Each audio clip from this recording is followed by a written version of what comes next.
Welcome to the Mockingcast, the podcast of Mockingbird Ministries, an organization that exists to connect the Christian faith with the realities of everyday life. As always, I'm Scott Jones, your host, and we come to you every Friday to discuss, among other things, the contents of our weekly wrap-up post, Another Week Ends. But this week we have a special episode, all the content of which was recorded live from our 2016 conference in New York City. Last night, I was joined by my usual co-contributors to the podcast, David Saul and Sarah Condon, as well as Jacob Smith, rector of Calvary St. George's, who hosts our New York City conference every year. This morning, I had the pleasure of talking with distinguished theologian and author Dr. Ted Peters and his lovely wife, Karen. So I present first my conversation with Dr. Peters and his lovely wife.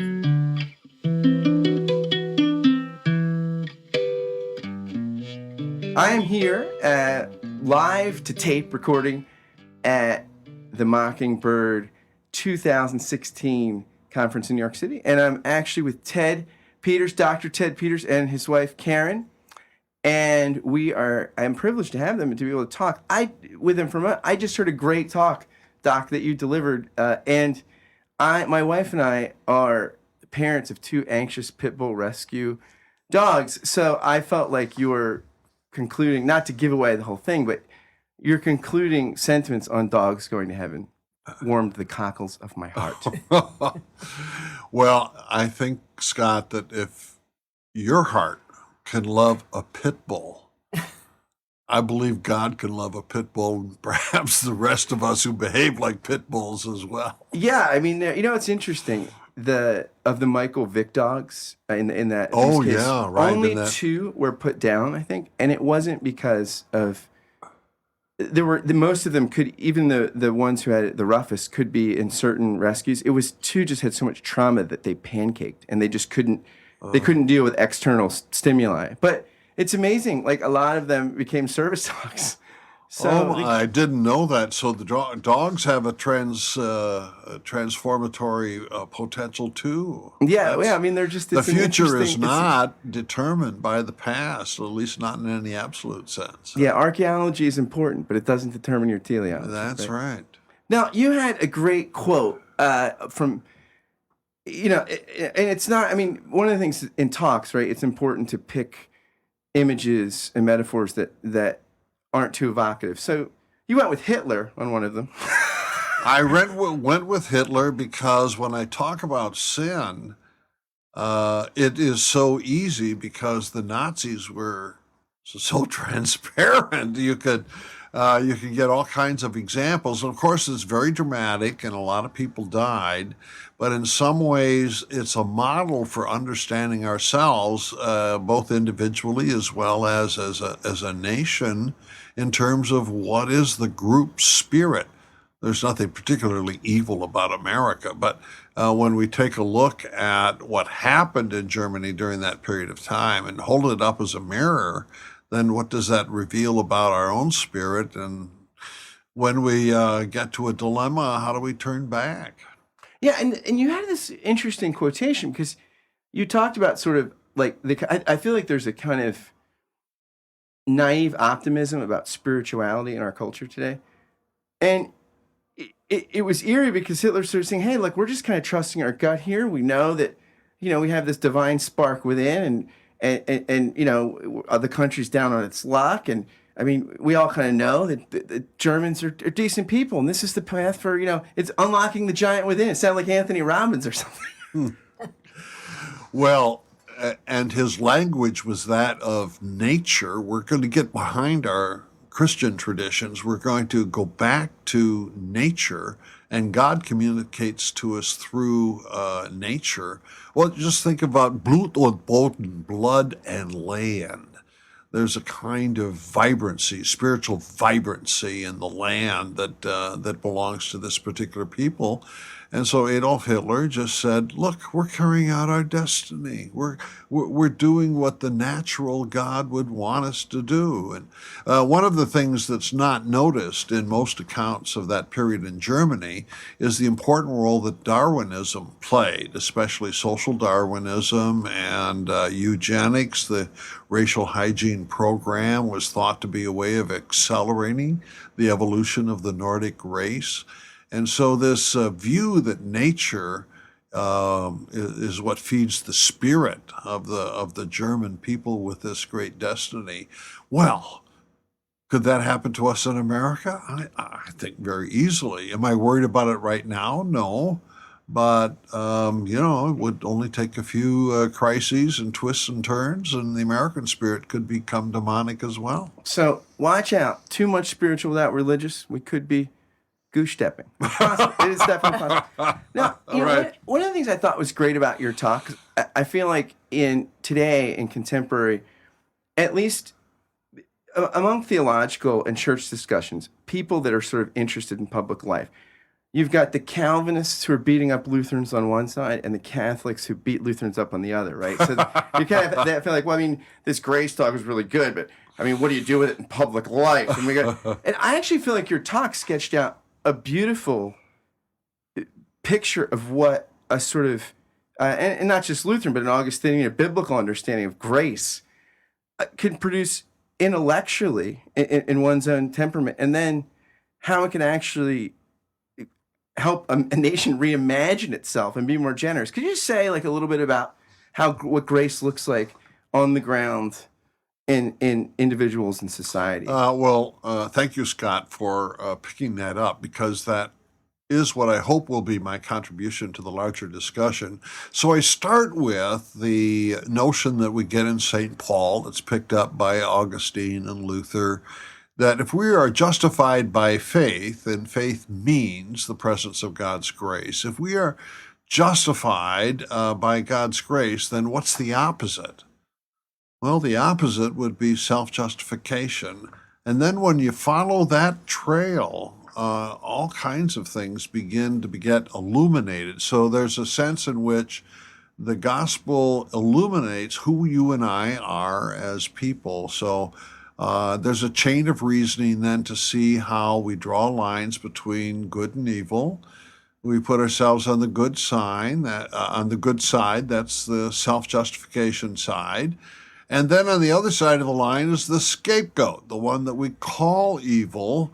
And then you and I are justified in committing all kinds of violence against the scapegoat. Why? Well, because we're doing good when we snuff out the evil on the other side. And of course, what's curious, if you'll take a look at history, we keep changing the evil person on the other side of the line, depending on, what fits the current economic or political needs. So I guess we're pretty creative. It doesn't take long for us to replace an outmoded version of Satan. Oh, here's a new one right here. Oh, that's right. I mean, we just keep changing the enemies, but the political rhetoric remains the same in each case. How long have you two guys been married?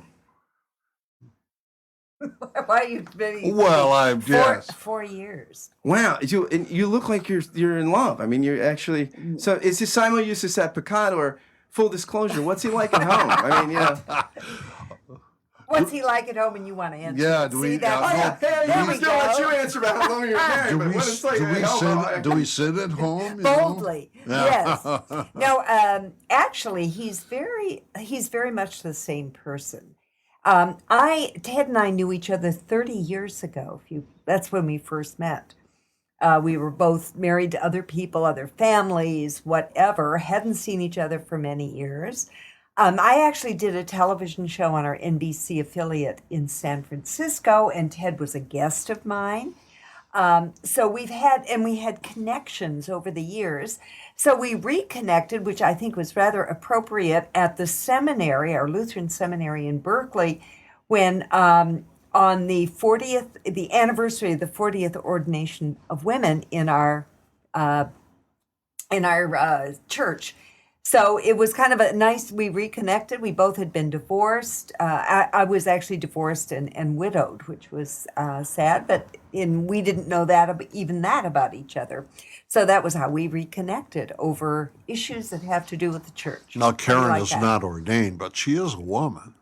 There you go. I like Yeah, that. yeah, And there's no doubt about it. A lovely woman as well. I don't mean that pejoratively or sexist way, but it's just. At my age, that's a lovely compliment. Thank you. I'm pleased to offer it to you.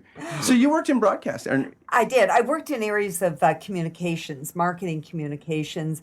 It was a public affairs program that reflected the views of the Protestant community, which was actually a little bit of a chuckle for me because there is no real Protestant community. Being here with Episcopalians at Mockingbird is very comfortable for me as a Lutheran. My first producer, our program was on monthly, and the program was on at the beginning of the month. Easter was at the end, and I said, well, instead of trying to do an Easter show, why don't we do something on the meaning of Lent? And she, as a Assemblies of God person, raised in that tradition, looked at me and she said, what is Lent?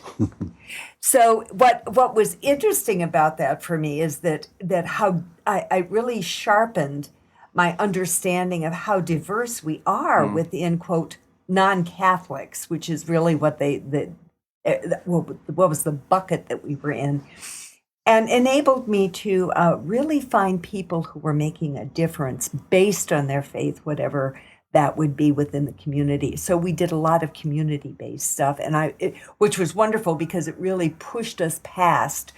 John Gray, for example, who wrote, Men Are From Mars, Women Are From Venus, has a whole chapter about the G vitamin in his first book. No one ever asked him about it, and the G vitamin is God. So it was those kind of wonderful little morsels of information that we were able to share with the community. That's wonderful. So you're in broadcast. How am I doing, by the way? I'm an amateur broadcaster. Hey, am I doing okay? You're doing great. Give him an A, sweetheart. Actually, you could tutor me on doing podcasts because technology has just moved us so forward in this information. You flatter me, and I will totally take it. Good. So today, Dr. Peters, like when you look out at as a guy who spent your whole life in theology, and with the theology shaped at the church, I mean, on the ground, I mean, your stuff is not. Oh, it's academic and intellectual, but it's earthy, like a good Lutheran should be. What do you see as like the promise out there? What are like some promise points? The points of light out there on the theological landscape today, and what are things that you're like, oh my gosh, if this gets Miracle-Gro on it, this is very scary. Well, I certainly see Mockingbird as a light of promise because... Hang on, I'm writing the check. Yeah. David gave me for you to say that. Actually, P-E-T-E-R. I, like God's grace, am free, at least for today. By free, I mean cheap. The heart of the gospel message, I think, is one that you at Mockingbird of God is God's grace, and that has transformatory power. And it's nice that somebody remembers that, more actually enjoys it. And so I think the next frontier, as you probably heard, is what does that reveal to us about human nature, and how is it that we can enjoy our human nature without necessarily being fragile? So what comes next? Well, I do think that Christians could offer a political critique of the larger society, especially the political dimensions of society, not necessarily to press one party over another, but to try to keep both parties transparent and honest about, well, this grungy stuff about creating scapegoats, whether it's going to be Mexicans or Syrian refugees or those darned Republicans or those darn tax and spend Democrats. I mean, it's all such negative scapegoating without a counter positive movement forward. So I think the Christian church does have a political opportunity and prophetic responsibility at this particular point. Where I am in Berkeley, most of my theological colleagues and students are really concerned about justice, and by that we mean economic and racial justice, and this needs to continue to be a flag that we wave and hold up and be concerned about. And many people who find themselves visited by people who, out of love, are concerned about their situation in society, really benefit. So this is a good, healthy sign. One of the things that I see weakening is the sense of Christian mission. We don't really have people anymore with zeal for the gospel. And in the period of televangelism in the 1970s and 80s, unfortunately, our great heroes fell, because of scandal, etc. And so the gospel's got kind of a bad name these days. You use the word evangelical, you kind of sneer a little bit. And so we've got this mud to clean off, and I don't know exactly how to go about that, but I'm hoping that, the next generation of Christian leaders will be able to get that mud off and retrieve some of the really good things about the evangel and the gospel. It's interesting that you mentioned television evangelists, because it seems like the folks, which shall remain nameless, because there's so many of them, you can go on forever. But the ones that seem to take off generally have a sort of really optimistic anthropology. It's sort of, unleashing the giant within, believe it. I mean, I was at one's church a few weeks ago in Texas visiting some family, and my brother-in-law works near this guy's church. I wanted to walk in, and there was a book there I saw. It's a bestseller right now called "For a Christian, Every Day Can Be Friday." And I thought, well, Friday didn't work out great for Jesus. Every day. Right. I mean, what do you think? What if you had like a real Augustinian Lutheran type television evangelist that actually told people a realistic picture of themselves? Do you think that could sell? I mean, do you think on some level is there a way that could get broad appeal? That is a really good question. I think it would sell, but probably at kind of a low price. What I think you're hinting at is the opposite, the prosperity gospel, in which if you and I do our part, then God is going to super reward us. And reward us with what? Well, success, good health, and of course, wealth. And there's a sense in which Good Friday is the most realistic mirror you and I can look into to find out what kind of people we are. God is glorious and God is gracious, but we're the kind of people who put Jesus on the cross. And until we get realistic about that, we can't really move forward. One of the risks of pressing the cross on people's consciousness is that if they're already feeling bad about themselves for some reason or another, then they're going to have nightmares because they killed Jesus. Well, that doesn't usually rescue a sin-sick soul to do that either. So, yes, I would say this, that any televangelist, but any parish pastor or any Sunday school teacher is going to be really realistic about who we are as sinners, but then, quickly celebrate there was an Easter resurrection, there is a Holy Spirit, there is a good reason to be cheerful. Joyful actually is probably the best Christian word for that. I'll tell you, one of the things that's great, I mean, Nietzsche, sanctified the ad hominem argument, right? Like, hey, look at the philosopher. You can't look at them apart from the philosophy apart from the philosopher. So I love the fact that you both have recently rescued cats and dogs. Now, there's a story of a very academic town in New England, and they had these monthly forums, and one was on when does life begin. And so they had the first speaker gave up and gave a short discourse. He was a Jesuit who said, look, life begins at conception. We all know it. And, he proffered lots of ornate arguments. Then a mainline Presbyterian follows him, and a very learned guy and ecumenical, and said, "Look, my brother here is very learned, but I want to say no. Life really begins at birth."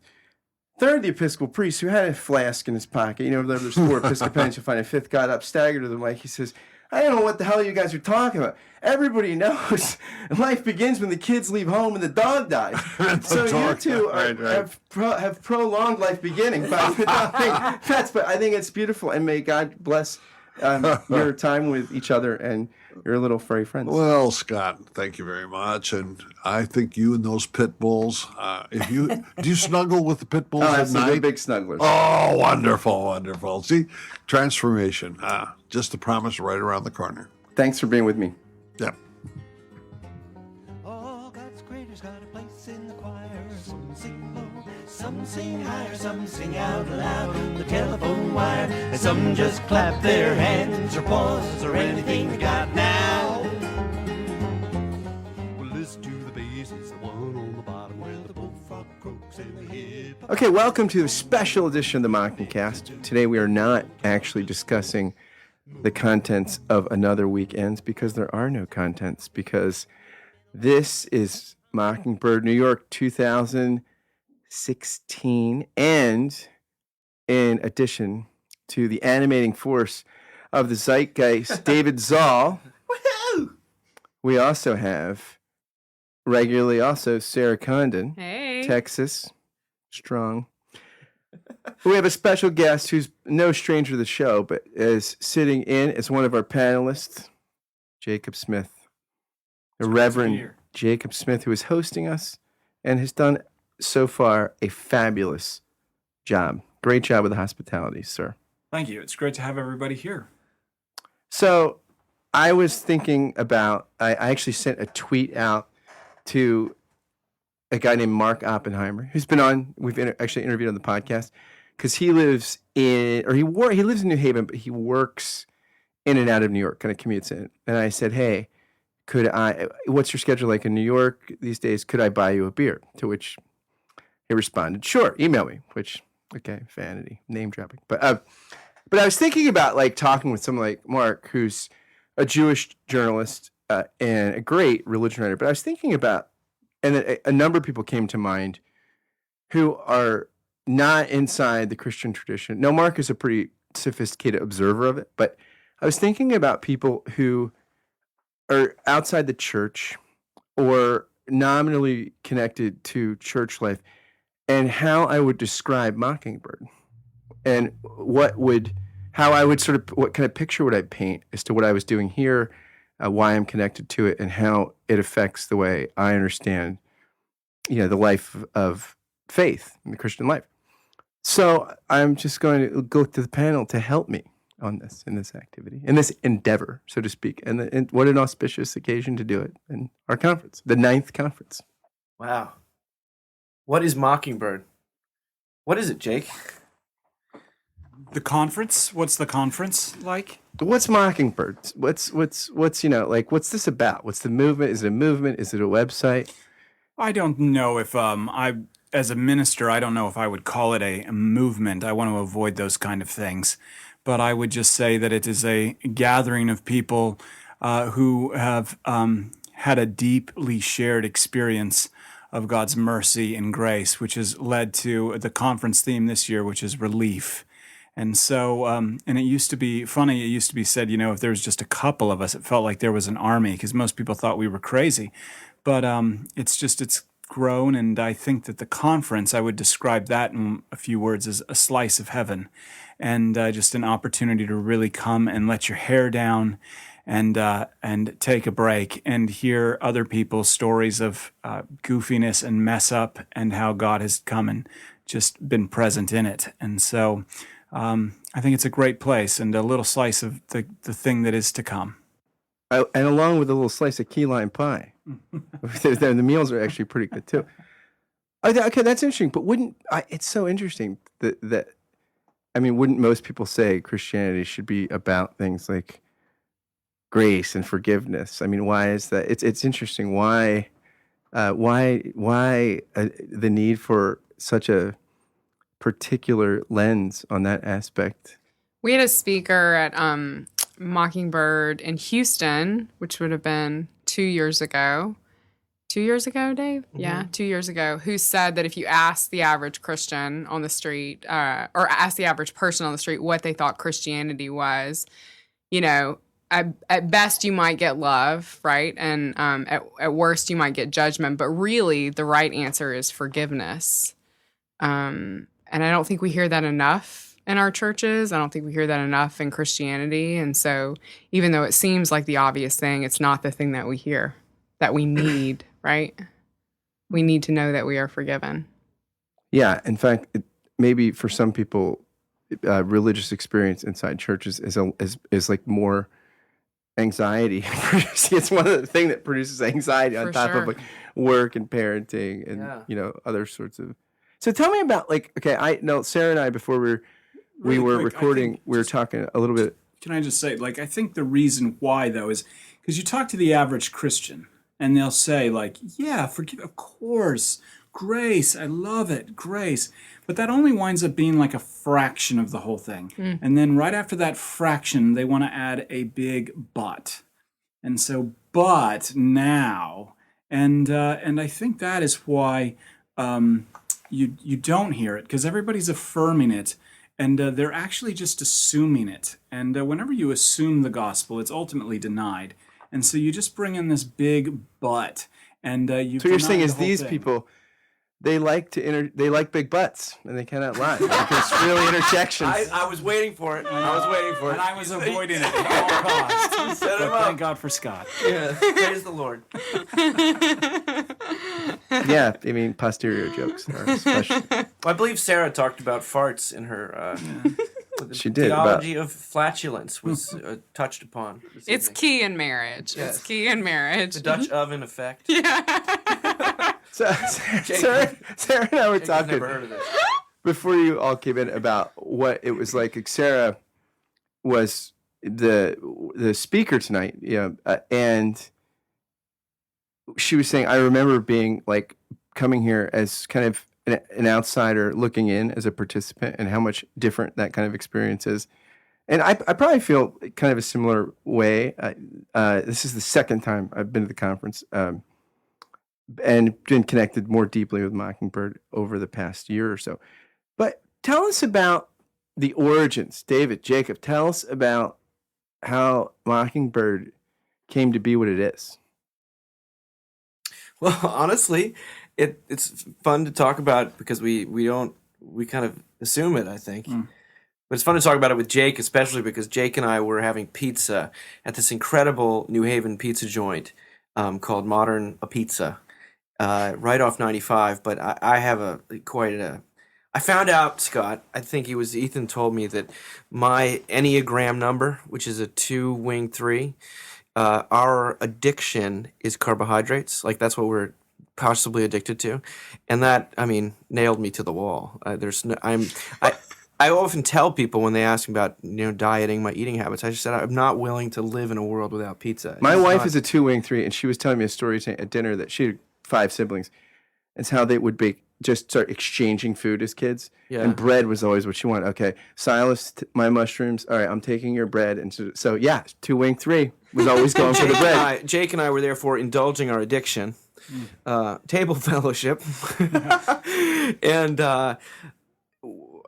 it was a lot of personal circumstances, things coming to an end, things beginning. Jake had just gotten a job down here, and thinking about sort of what we could do that would be fun and interesting and tap into the message of God's grace and his more radical expression, or the way we talk about the distinction between the law and the gospel and the theology of the cross, and this stuff that sounds like mouthfuls or unfashionable, but it's in fact just life-saving, exciting. Everyone that I'd known who'd ever grabbed a hold of this was still a Christian. And most of the people who didn't, and there's other factors as well, but a lot of the people that didn't or outright rejected it, they ended up going in other directions. So we just hatched this plan. There was some office space, and willingness, a little bit of money floating around, a whole lot of energy and goodwill, but not much focus because we wanted to sort of see what it would become. Yeah. And then we I moved to New York from New Haven, and we just started to see what would happen. And we tried a bunch of different things.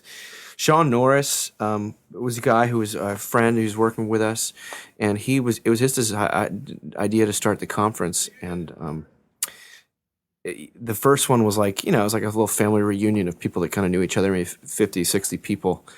And it was fun, but I think it grew out of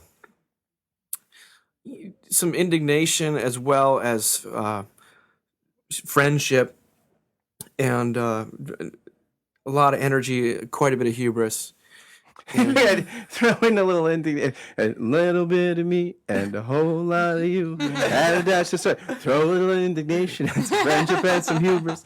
And we started the website as an afterthought, and people had a lot of fun at that first conference. Partly it's because this church where we hold it is just so cool. I mean, it's in the heart of New York City, and it's like this Gothic thing. And if you can be with your friends, have a couple beers, and talk about the gospel, I mean, what's better than the slice of heaven, right? Yeah, it is. It's good. I think that is that is absolutely true. And and there are just tons of crazy like stories of the beginning and how it started. And also, I think it like birthed out of friendship.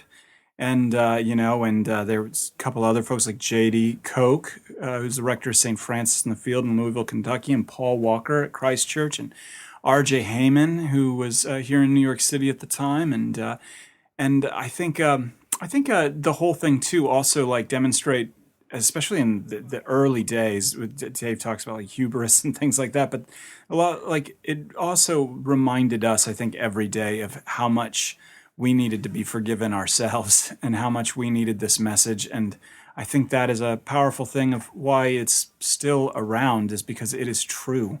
And it speaks to all of us. And so, but I think that's the thing. There was no like master plan or anything like that. It was just There's still no master plan. There's no master plan, and that drives people crazy in everything. But it's just kind of like it's freedom. And so, and what do we want to do? And so here we are. And so 9 years later, and it's a lot of other people are experiencing that freedom as well. But I think that's the catalyst, was just freedom and the opportunity to do something new. I'd love for someday for Dave to write a story about those early small groups in his house after being just married. But that's another longer, just disgusting story. But anyway.